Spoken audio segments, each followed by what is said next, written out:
SIR নিয়ে সাধারণ মানুষকে দুর্যোগের মধ্যে ফেলা, তার সঙ্গে সঙ্গে এসআইআরকে কেন্দ্র করে যে বিভিন্ন রকম কর্মকাণ্ড হয়ে চলেছে, সেতে করে সাধারণ মানুষ যথেষ্টই আতঙ্কিত।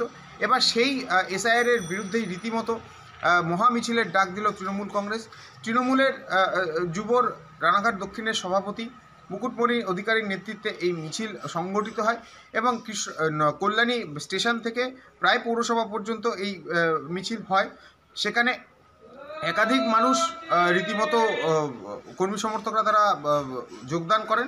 সবথেকে বড় বিষয়, এই মিছিলকে সর্বসম্মতভাবে সফল করতে শান্তিপুর থেকে প্রায় শতাধিক গাড়িতে করে তৃণমূল কর্মী সমর্থকরা যায় এবং এসসি ওবিসি সেলের যারা রয়েছেন তারাও এদিনকে কিন্তু পা মেলায়। রীতিমতো প্রায় শতাধিক গাড়িতে 200রও বেশি কর্মী সমর্থককে নিয়ে ছাত্রনেতা সমিত প্রামাণিকের নেতৃত্বে একাধিক গাড়িতে করে এই মিছিলের উদ্দেশ্যে যাওয়া হয়। আজকে আমরা কল্যাণীতে স্টেশন থেকে একটা মিছিল আছে যে আমাদের বাংলার মানুষের ভোটাধিকার রক্ষার্থে যে বিজেপির যে চক্রান্ত, বাংলার বিরুদ্ধে যে বিজেপির চক্রান্ত, সেই এসআইআর প্রতিবাদে আজকে আমরা কল্যাণীতে মহামিছিল আছে প্রতিবাদ করছি।